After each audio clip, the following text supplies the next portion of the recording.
Okay, guys, we got a special episode today. It is our first official government person running for office that we're going to have as an interview. We're going to try for some more with some of this particular seats opponents. We're going to try to get some mayors and some county seats, and we're going to try to get really into this local government thing that we hold so near and dear and just have such a hard time being quite as active with. So we have Miss Gina Oster. She is running for the state representative seat for District 18. That's here in the Knoxville area.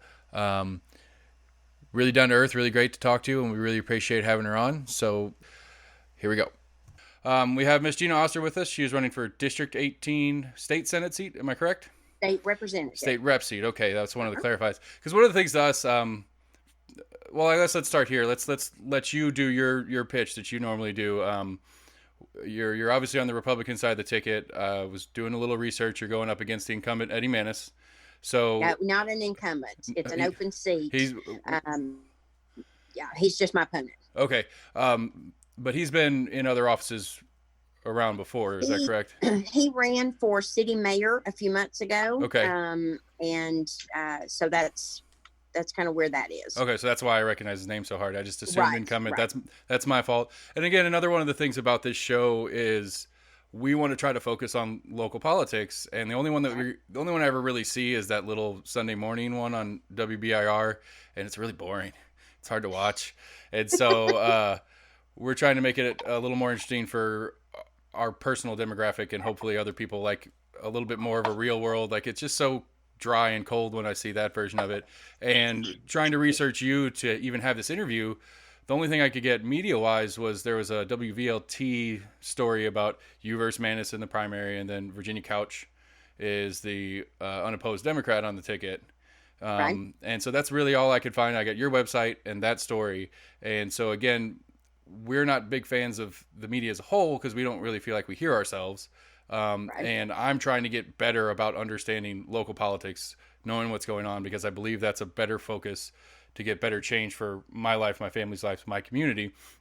And it's just, it's so much harder to find stuff and learn about it. We can hear about the president all day, every day.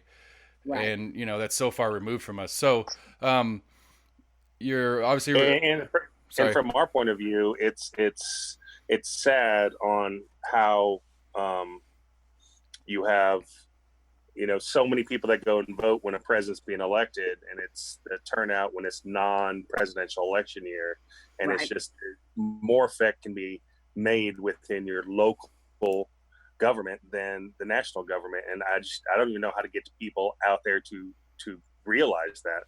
Right.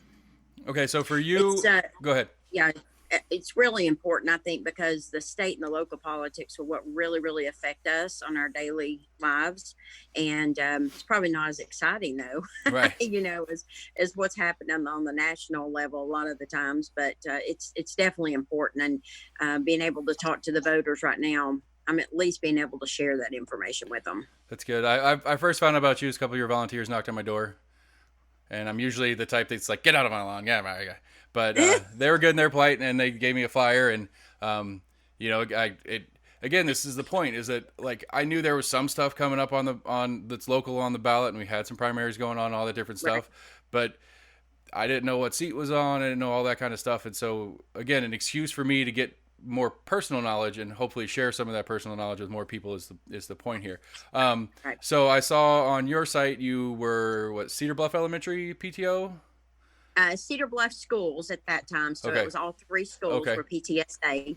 And I started actually on the kids' vote the year before my oldest son went to school, Okay. just so I could get used to the school and how everything worked, and really love the legislative part of it, of course. And so the next year I ended up being legislative chairperson. And through that, I ended up through Knox County PTA, and I would go to the different schools in the county that did not have legislative positions. And you kind of needed that legislative position in the PTA because each school had its own issues. Right. And they kind of needed to learn how to advocate for that. So I did that, really enjoyed that. and then ended up becoming president of the PTA, and worked in Carnes PTA when the boys got over there because they all graduated from Carnes. Okay. So I just really spent a lot of time in the schools, probably more time at school than I did at home. Right. A lot of the time. I know a couple of those moms. I run into them when I go into the school from time to time. Yeah. Yeah. So, but I loved it, and it's a sweet little school. And so, but I learned a lot. I learned how to work with our county commissioners. Okay. I learned how to work with our school board and our state reps at that time. So I think it taught me a lot. Okay, so that does bring one of the questions I had going into this is, you talk a lot about education through your website, and I'm a big fan of that. I have 2 elementary age kids myself. Max had one that just graduated high school, and then he has 3 that are This morning. Yes, this morning graduated from Halls this morning. Congratulations! And then he's got 3 more that are still in the school system. I think the youngest is starting 5th grade or 6th grade this year. She's starting middle school, Halls Middle this year. And then I have a junior in the STEM Academy. Right. Wow. And so, school stuff's a big deal to me. And so I guess the first question is, as in the state rep seat, how much involvement does that normally have in the school systems as far as effective change for, I would assume budgeting's a big deal, but outside of that, what all does the state, would this seat, how much would this seat involve my kids in Knox County schools? Well, budgeting is obviously the biggest part, right? In any legislation that's written for education. In this position, in my opinion, because when I had state reps years ago that I worked with, Steve Buttrey was one of them. Steve stayed very involved in the schools, meaning he actually came into the schools and met the teachers, talked to them. That's exactly how I want to do it, because I think that's the right thing to do, right? Yeah. So I'm only in Nashville from the second week of January till the end of April, and I'm only down there Monday through Thursday, and I'm back. So most of my time is in my district. So it needs to be in the schools that I represent, I feel like, because I'm not going to know what kind of legislation possibly could need to be changed, or a curriculum issue, or a safety issue, whatever that issue is, if I'm not actively involved in that situation. Makes perfect sense. Yeah. I feel like for my position, that's going to be one of my big focuses. So as much as the principals and the teachers allow me in and want me in there, that's what I'm going to do. Excellent. That's great. So short version, more recent thing for us is I was talking to one of my neighbors, and we were arguing whether we're going back to school in August. Do you have any thoughts on that as far as currently what's going on? Well, they need to go back to school in August. Because what happened with the seniors, you guys can attest to this, was terrible, losing their senior semester, losing prom, losing graduation, and all the stuff that goes into that. I was thinking about that. My gosh, if I would have missed my senior semester, I would have been psyched. It would have been great for me, but that's just, I was one of those kids, so it was a little different for me.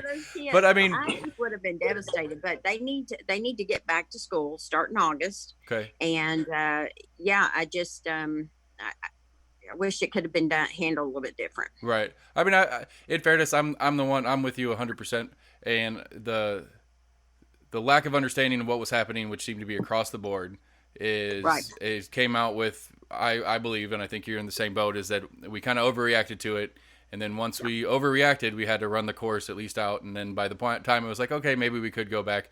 They got 2 weeks left. It's going to be a week of getting them back used to school, and then a week of trying to keep them focused because they're about to get right back out of school. So that's exactly right. I understand how what happened. I'm not happy with it. I actually emailed Mr. Thomas and my principal and some different stuff, and I was one of the angry parents in what was going on with their reaction, and especially their at-home stuff they put together was really soft and really hard to keep up with. And through my experience that I just showed you and how bad I am with Zoom, trying to get the teachers and all those different things in place was a little rough. And so I'm very concerned with that survey they sent out. Did you get the survey as well from Mr. Thomas? Well, I didn't get the survey because, of course, all mine are graduated out of school for a long time. I've got, in 4 more years, I've got my first grandbaby going into Knox County School. So let me tell you, it's important to me, big time. My oldest is 28. I got 27 and 24. So we've been out for a while. I didn't get the survey. I've talked to parents that got the survey. Obviously, they were not happy about it. Actually trying to get my hands on a copy of that. So, I can email you the link. We'll see what happens. If you can, that'd be fabulous. Essentially it's posturing for trying to figure out if remote learning can work with the rules, because I know Bob Thomas is always scared of getting sued again. And so he's got to make sure that every single kid has every single ounce of access to everything, which I understand that's part of the job. But it seems like they're trying to position themselves to be capable of at least having partial school through Zoom and through online learning stuff. Yeah, I'm not. I would not be for that at all. And I understand the whole administrative part of it. I do get that, and I mean, I get, he's in charge of thousands and thousands of children. I've got that, but school is more than just like a learning. Right. It's You're preaching the whole experience. You're It's a preaching social experience. Max's thing. Yeah. That's his big thing. It's the social, dealing with people that suck, Yeah. dealing with people you don't like. That kid that sits next to you, that you're stuck next to for an entire year, is your least favorite person on the planet. And that's life. You got to sit in That's traffic right. and sit next to Yep. those people too. It's part of what you learn in school. And That's right. Max is a huge proponent of that, and I agree with it as well. But yeah, and so that's Yeah, I mean, and kind of my point on that is I have a sister. She's 29 now, I think, but she was homeschooled all the way through school. She started college when she was 16, and then she graduated valedictorian, University of Tampa. Very smart, very educated, but it took her probably 3 or 4 years after school to actually get the social skills that she missed out on. Right. So, when her going to college and simple stuff of, when you're walking down the hallways, how everyone walks down the hallway, she just walked down the middle, and so there's a lot more that I think that goes into school other than just the academic part. Yep. I'm all for that. all right. So let's push off schools a little bit, and I guess again, like we joke about it, like one of our first couple episodes is like, it's been now, I don't know, 15 years since my last civics class, and I try to pay attention and I try to keep up. And again, the same thing as stated earlier, it's easier to keep up with what's going on in the federal rules and who affects what. So outside of schooling, which, like you said, budget's a big deal on, what other things are major concerns in a state rep seat? Like, what are going to be? Really, the budget's going to be a big one this year, Okay. only because of the whole virus. Right. That'll take front and center, I'm sure, until we can kind of get to the end of the year and that kind of stuff. So there'll end up being budget cuts. There'll end up being all of that kind of stuff. Now, Tennessee's got a $300 billion rainy day fund, which Right. is fabulous. Yeah. But am I for cutting teachers' pay and some things that I feel like are necessary? Well, we have that rainy day fund there for a reason, and I don't. So that's going to be a tough. It's probably going to be a really tough session as far as that goes, just because of the budget and all that's going to entail because of this.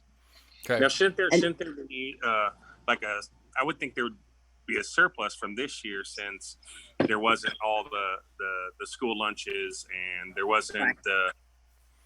all the stuff that goes into running schools, the sports programs that the schools had to pay for. And There should be. Shouldn't there be some money left over? I mean, I'm sure it costs Knox County a lot to rent out Thompson Mullen Arena. I don't know if University of Tennessee gives it to them for free, but Right. I would think there would be some money left over, but we know that's There certainly should be, and that's definitely going to be something that's going to have to be that I'm going to have to look at. And of course, it's going in as a freshman legislator. It's going to, with now the budget and this kind of stuff, it's going to take me a sec to catch up, just because, the ones that are down there are kind of already working on, because they're back in session now, which is not normal, but they ended up having to leave session because of the virus. So, they're down there working on that stuff right now. So I'm not quite sure when I get there in January, what we're really going to be focusing on that point. Because hopefully we'll be know past this- some of these for sure. I certainly hope so. I certainly hope so. Yeah. Yeah. And so, again, like we're so buried in the current of the coronavirus, and then we have all the looting and rioting issues and stuff like that. So, I guess what for me is like, how much does the State House have any pull over the guidelines that Governor Lee is putting in place and pushing those back and getting us allowed to go back to a more normal life? Obviously, with at least some precautions, but yeah, what really happened was when the federal government then gave control to the states, and then the states ended up giving control to the cities Mhm. or counties, and then what happened really in Knoxville City and in county is they kind of gave it to the health department. Right.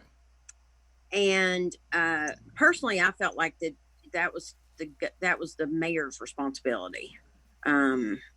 Definitely take the advice of the health department, but I felt like that was kind of their cross to bear, if you will, and not a fun one, I'm sure. But somebody asked me yesterday, actually out door knocking, what I would have done in the legislature, what my opinion would have been, and I said my thought to the governor would have been, or to the mayors, whatever group is the most affected by this virus at the beginning, those are the ones that we need to protect. I don't believe that we shut down an entire town. I don't believe we shut down the United States. We start at that level and work our way back. So like you were talking about earlier with the schools, there was this reaction and then all the ripples that follow with that reaction. Right. So now that's what we're at. We're in those ripples now, trying to come back out of it.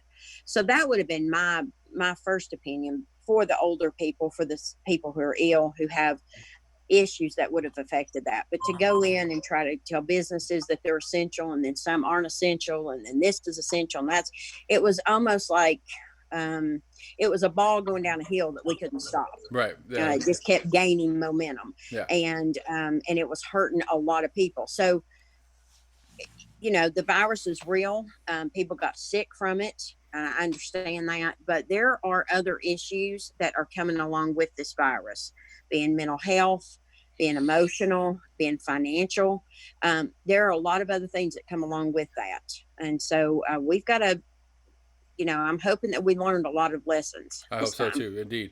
Okay, so that brought something to mind, which I guess gets a little bit out of the current events side of the conversation into something that I get into a lot of conversation. Max's dad is my favorite arguing partner with this one about tax incentives for import business. So there's been media both ways on the big Volkswagen plant down in Chattanooga and whether the tax incentives they were worth it. And what your thoughts on some of those practices are. Because I'm personally a fan of it if the incentive is set forth correctly, and that's one thing that I see in a lot of policy stuff like that is the incentives aren't quite right, but the idea is good. It just doesn't. The execution fails, I guess. And so I guess what I'm asking is like, what are your thoughts on? I don't know. One to me that I was kind of weird about was the Regal moving downtown here, and what incentive they had to move from Knox County to Knox County. I thought that one was kind of weird, but I was a big fan of the bringing Volkswagen in idea, trying to get that factory up and running. And I don't know the details of the whole incentive plan, but that's what I like to argue with Max's dad about. He's a union guy, so there's all sorts of stuff I can argue with him about. But so yeah, what your thoughts are on incentive programs like that? And I mean, if you even knew of anything currently, I know you're not in yet, but if you knew of anything currently through some of your contacts of things that are possible for Knox County, Knoxville area, in that kind of realm of conversation. Right. I know that they are talking to a few companies, but nothing has been, talked about openly yet. So, but I agree with you on the incentives. Okay, so after this virus, if that didn't show everybody that we have got to be more self-reliant on ourselves and our country and not give companies the ability to go overseas but they want to be an American company. So if given American companies to get them back to America and to be doing work in our cities and our states, to me, it makes sense to give them an incentive now. But the incentive, like you said, have to make sense for the citizens. It has to make sense for the companies. We also, of course, and this is federal level, but there's some state things that we can do also as far as red tape, because that's what costs these companies so much money to do things in the United States, where they can go overseas and not have all the regulations and all of the stuff that they've got to go through. So my biggest thing is we've got to get companies back into our states and back into our towns and back into this country because, I mean, like I said, this virus should show us, that should be a big wake up call for all of us. So I'm all for that. But like I say, it's got to look right, and Right. it's got to play out right So to make it make sense for everybody. Right. And that same line of question is current taxes on businesses and current red tape. Max and I are partners in a business, which is kind of where I was pushing to with this. Is that I mean, we don't mind it. They've been super helpful. We have a company out of Nashville that does all our accounting and all our bookkeeping and stuff like that. And it's one of my complaints as a business owner is just a constant. I mean, what would you say, Max? Like at least 3 or 4 items a month come through the mailbox that it's some tax on something that we forgot to pay or missed the last time around. Something or whatever. Yeah, Yeah. it's always, there's so many taxes that you have to pay. And when we operated the business with us and trying to do it all, we just got to the point, it's like, we've got to hire a firm, Right. you know, an accounting firm just to handle all the stuff, because you don't Right. know, you don't. And even when we had a business and then we closed it down, I didn't know that we were supposed to file our final tax return by 90 days. And then when we filed at the end of the year, we had a $5,000 fee for not filing. It's like, how do people know this stuff? And it just seems like there's so much stuff that is an extra tax on a business owner just Right. to get extra money out of it. And especially the smaller Exactly. businesses that can't afford to have an accounting staff as part of their entirety staff. That for us, for example, we got a third party, which helped a lot. But it seems almost punitive to the small companies to try to keep up with everything that's in front of them in their actual business, and then throw all the paperwork on top. And so Exactly. I guess the question being with a long intro would be your stance on some of the tax and red tape structure that's in place now. If there's any opportunity to try to weed some of that out, or what your thoughts Get are. it out. Yeah. Get it out. My husband actually works for a small company, has for 28 years.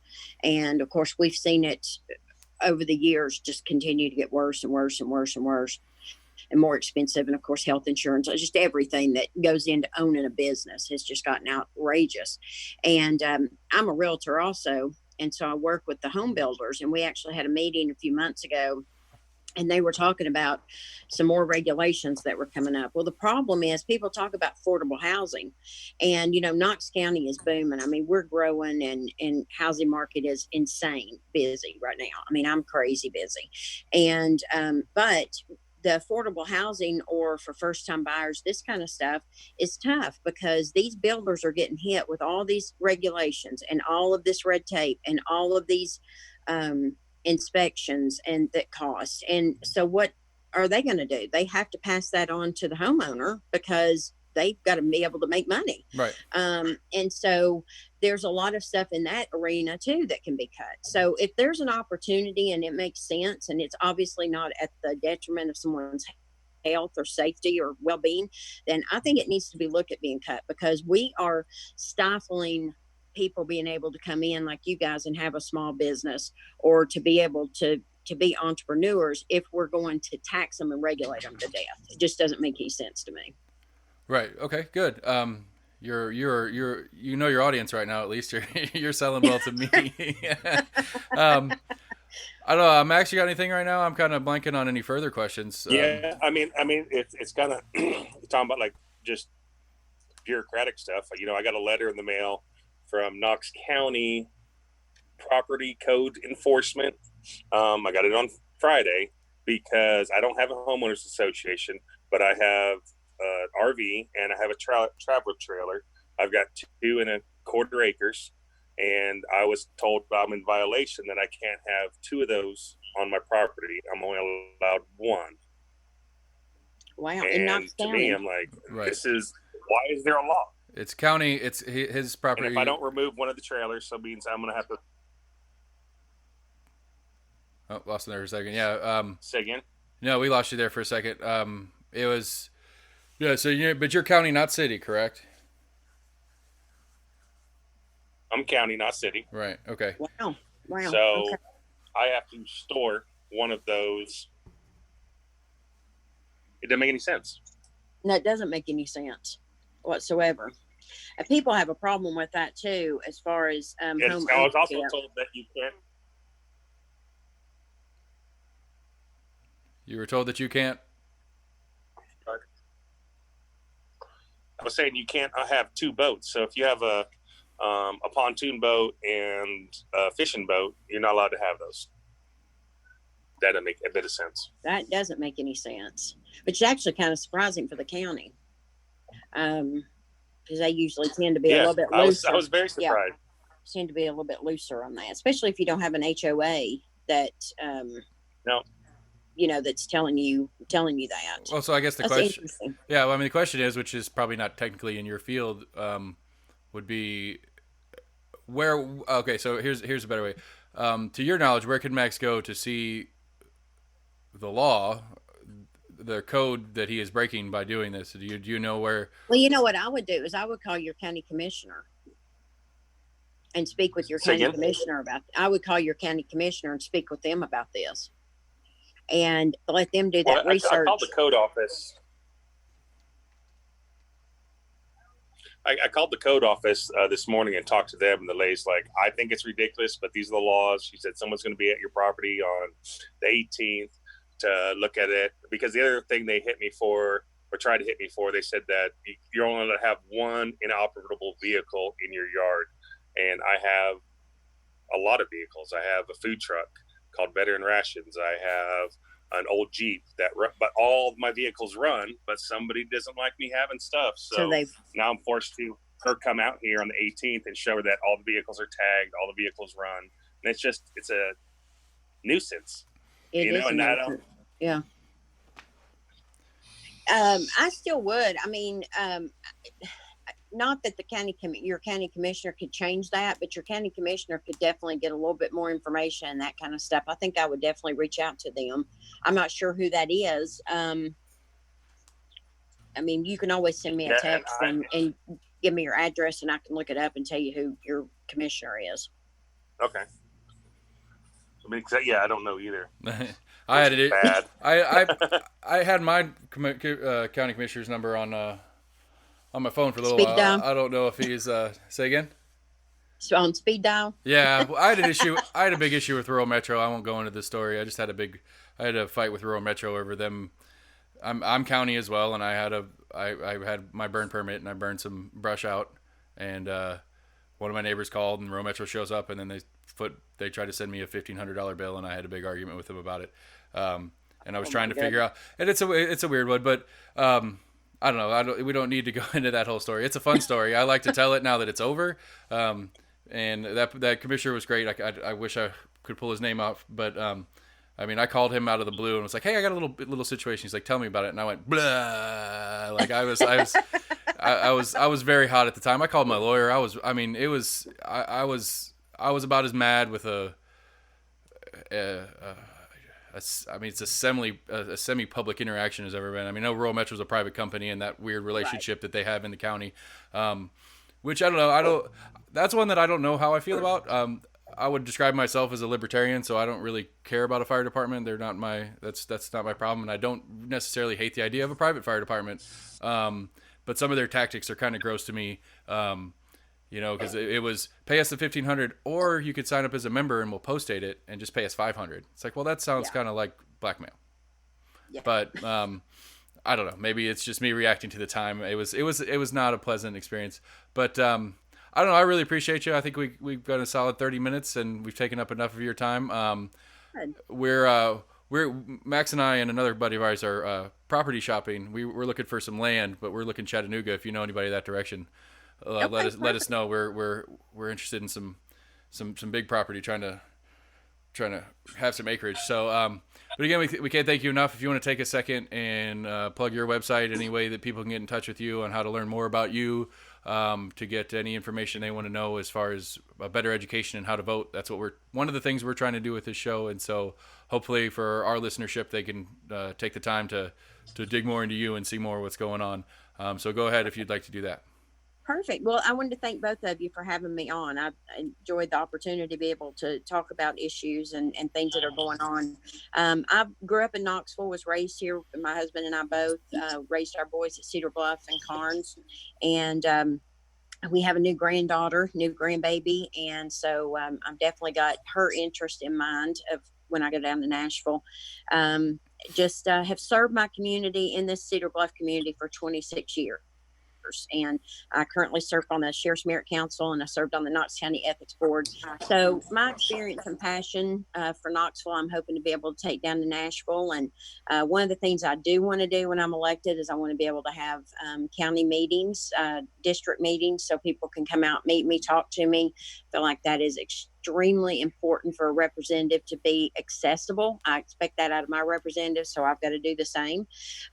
You can visit my website at voteginaoster.com, and my cell phone number is 865-382-7799. So you can get a hold of me, ask me any questions, reach out to me. I'd love to talk to anybody. Excellent. We appreciate you. Awesome. Appreciate it. Just for a quick clarification, it's Oster, Oster. Just like the appliances. Yep. Okay, it's one of those. I always want people to spell names because there's that one person that has the one name that sounds like one and it's spelled differently. So that's exactly right. Gina, thank you so much. If you ever need anything from us, please feel free. And again, thanks a lot, and have a great afternoon. Thank you guys so much. Have a wonderful day. Thank you. All right. Alrighty. Bye-bye. Bye, Gina. Thank you.